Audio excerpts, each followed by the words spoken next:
Kepala Badan Gizi Nasional BGN, Dadan Hindayana, mendapatkan teguran dari Komisi ke-9 DPR RI dalam rapat kerja yang membahas evaluasi anggaran. Teguran ini muncul setelah Dadan memaparkan rencana pengajuan anggaran belanja tambahan update sebesar kurang lebih 28,6 triliun rupiah kepada Kementerian Keuangan tanpa melalui persetujuan DPR terlebih dahulu.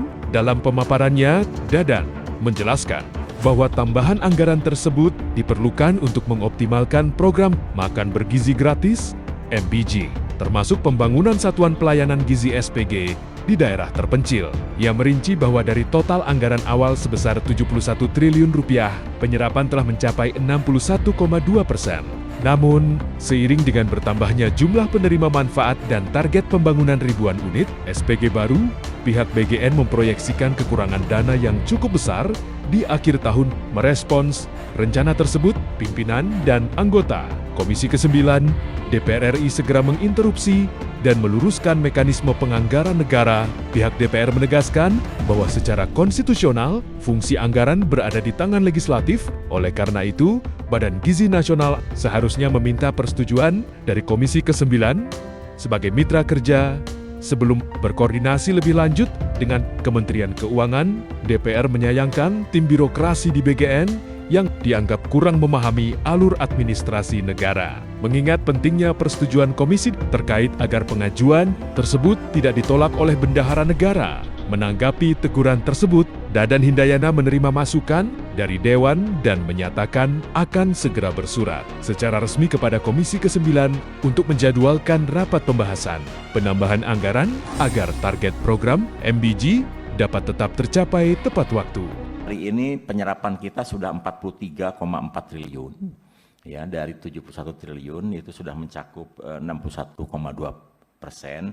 Tetapi dana untuk bantuan pemerintah makan bergizinya yang dialokasikan 51,2 itu menyisakan di 50 hari terakhir ini menyisakan 14,9 triliun.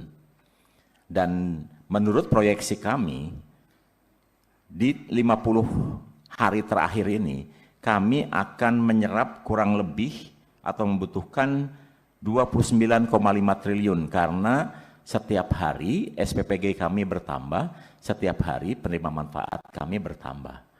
Jadi contohnya, hari ini sudah ada 14.800. Ini 10 hari ke depan, kita akan menyerap kurang lebih 8,5 triliun, 10 hari ke depan.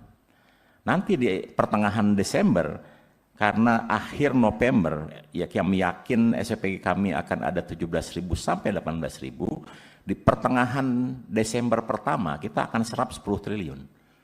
Dan di ujung tahun kami akan serap 11 triliun, jadi kami akan butuh 29,5 triliun. Nah, dana yang ada, yang sekarang masih dibintangi adalah dana untuk pembangunan SPG yang 1542 yang baru sebagian dicairkan. Itu masih diblokir kurang lebih 3,5 atau 3,6 triliun yang sudah kami ajukan untuk optimalisasi membiayai pembangunan SPPG terpencil yang kami rencanakan dan kami sudah buat Satgas identifikasi dengan Satgas Pemda yang sudah terverifikasi ada 8.218. Dan untuk pembangunan SPPG terpencil ini, kalau 6.000 saja bisa tercapai, maka kami butuh 18 triliun.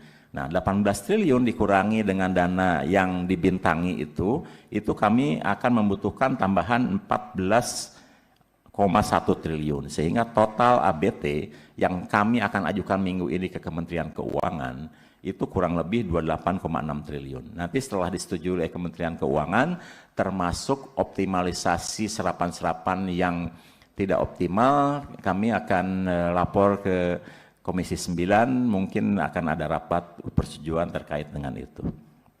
Itu terkait dengan anggaran.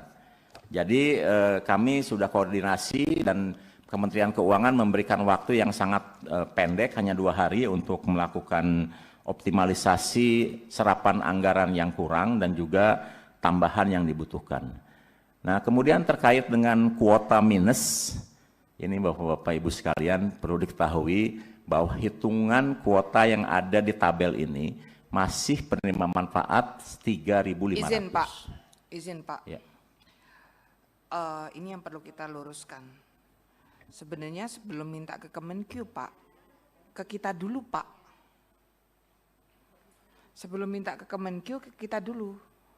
Karena fungsi anggaran di kita Pak. Bapak ke Kemenkyu itu dengan membawa surat dari persetujuan dari kita Pak.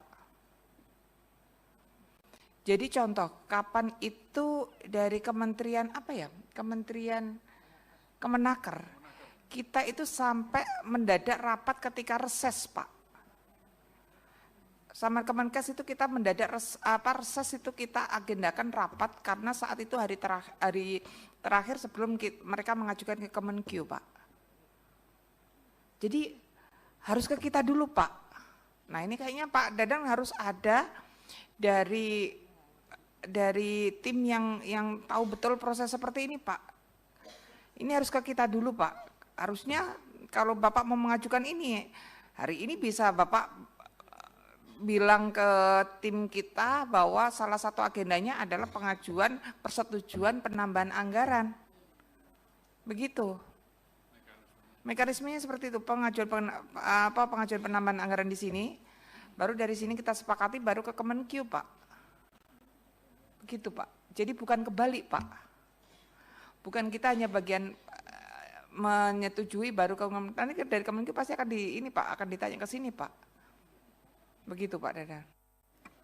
Ya izin, kami khawatir justru nanti ditolak kalau tidak ada persetujuan dari Komisi 9 Bapak mengajukan anggaran tambahan. Ini saya mempertanyakan ini justru tim dari Rorennya gimana ya?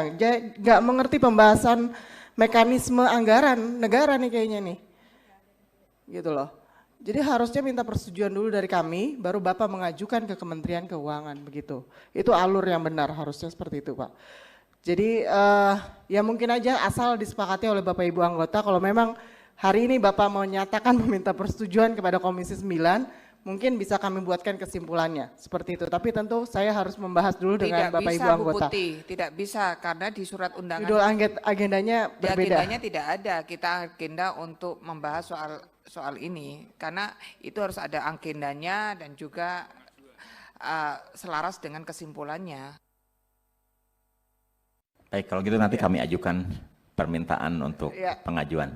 Baiknya seperti itu. Saya kira kita ajukan segera.